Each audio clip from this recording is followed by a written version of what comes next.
بسم اللہ الرحمن الرحیم۔ شروع اللہ کے نام سے جو بڑا مہربان۔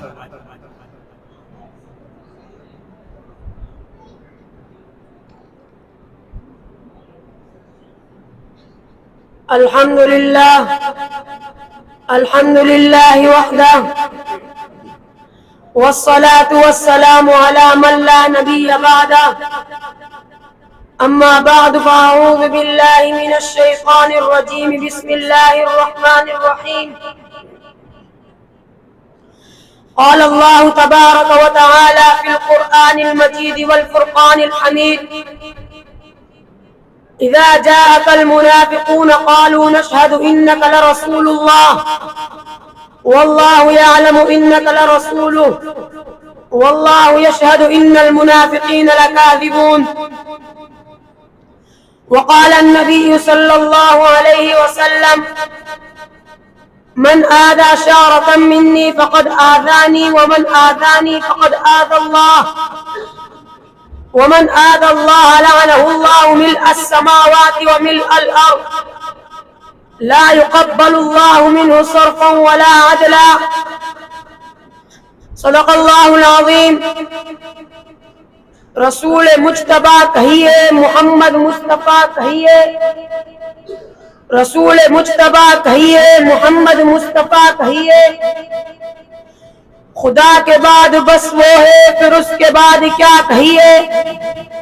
شریعت کہے یا اسرار کے ختم الانبیاء کہیے،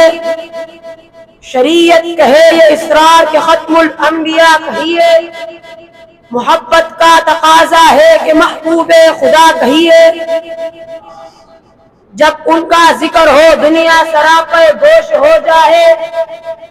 جب ان کا ذکر ہو دنیا سراپے گوش ہو جائے، جب ان کا نام آئے مرحبا صلی علی کہیے۔ محترم اساتذہ کرام اور میرے ہم سفر طالب علم ساتھیوں، آج میں آپ حضرات کے سامنے جس موضوع سخن کو لے کر حاضر ہوا ہوں وہ ہے فتنہ قادیانیت کا تعاقب کیوں ضروری ہے۔ سامعین گرامی، فرنگین سرزمین ہندوستان پر اپنے طاغوتی قدم جمائے ہوئے تھے، یہاں مختلف فتنوں کی کاش کی، جن میں مہلک ترین فتنہ قادیانیت ہے، جو اپنے دامن میں ملت اسلامیہ کی تباہی کا سامان لیے ہوئے تھا۔ حکومت کی دولت کے پروں کی پرواز کی بدولت ہندوستان اور بیرون ہندوستان پہنچایا گیا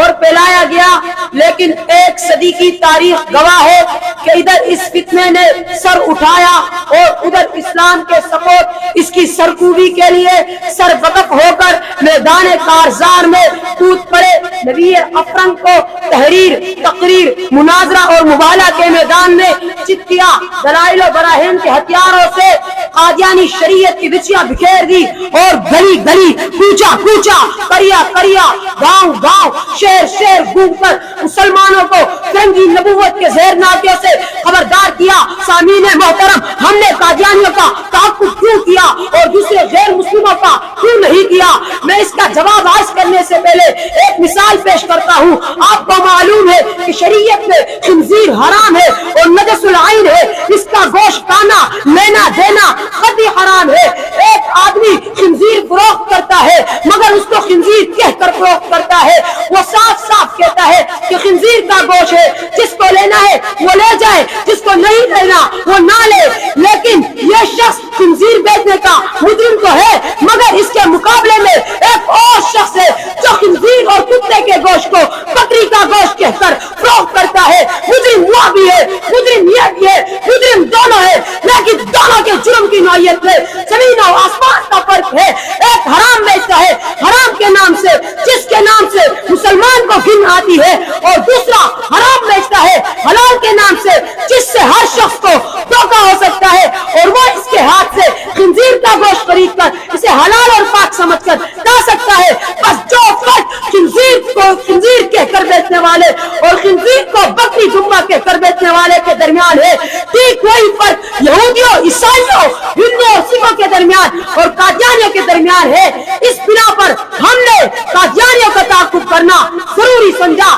بہرحال کفر ہر حال میں کفر ہے اور اسلام کی ضد ہے، لیکن دنیا کے دوسرے کافر اپنے کفر پر اسلام کا لیبل نہیں لگاتے، وہ لوگوں کے سامنے اپنے کفر کو اسلام کے نام سے پیش نہیں کرتے، مگر قادیانی اپنے کفر کو اسلام کا، اپنے کفر پر اسلام کا لیبل لگاتے ہیں اور مسلمانوں کو دھوکہ دیتے ہیں کہ اسلام میں بدبخت مرزا غلام محمد قادیانی اور اس کے جہنمی ٹولے نے آیات ختم نبوت میں تحریف کی، تو اس لیے علماء دیوبند اور مجاہدین ختم نبوت نے اس کا تعاقب کیا جو جاری ہے اور انشاءاللہ قیامت کی صبح تک جاری رہے گا۔ ان بدبختوں نے کلمہ طیبہ میں تحریف کی، تو اس لیے علماء کرام نے ان کا تعاقب کیا۔ سامعین محترم، الحمدللہ ہم نے جوتے کو اس کی ماں کے گھر تک پہنچا دیا ہے۔ برطانیہ قادیانیوں کی ماں ہے جس نے ان کو جنم دیا ہے، اب ان کا گروہ اپنی ماں کے گود میں جا بیٹھا ہے اور وہاں سے دنیا بھر کے مسلمانوں کو للکار رہا ہے۔ یورپ، امریکہ، افریقہ کے بولے والے مسلمان جو نہ پوری طرح اسلام کو سمجھتے نہ ان کو قادیانیت کی حقیقت کا علم ہے، وہ قادیانیت کو نہیں جانتے کہ یہ کیا مذہب ہے، ان کو اہل علم کے پاس بیٹھنے کا موقع بھی نہیں ملتا۔ ہمارے بڑے بڑے بھائیوں کو قادیانی مرتد بنانے کا فیصلہ کر چکے ہیں اور اس کا اعلان کر رہے ہیں، اس لیے اربوں خربوں کے مزاج بنا رہے ہیں، لیکن اللہ رب العزت کے فضل و کرم سے آدمی مجلس تحفظ ختم نبوت والوں نے حضرت ختم پاک صلی اللہ علیہ وسلم کا پرچم پوری دنیا میں بلند کر دیا، اور جس طرح پاکستان میں قادیانیوں کی حقیقت کھل چکی ہے اور وہ مسلمانوں کے ہاتھوں سے کاٹے جا چکے ہیں، انشاءاللہ العزیز پوری دنیا میں قادیانیوں کے کفر کے قلعے کھل کر رہیں گے، اور انشاءاللہ ایک وقت آئے گا پوری دنیا یہ بات تسلیم کر چکی ہوگی کہ قادیانی مسلمان نہیں بلکہ یہ اسلام کے غدار ہے، محمد عربی کے غدار ہے اور ساری انسانیت کے غدار ہے۔ بتلا دو گستاخ نبی کو غیرت مسلم زندہ ہے، بتلا دو گستاخ نبی کو غیرت مسلم زندہ ہے، میرے نبی سے میرا رشتہ کل بھی تھا اور آج بھی ہے۔ وآخر دعوانا الحمدللہ رب العالمین۔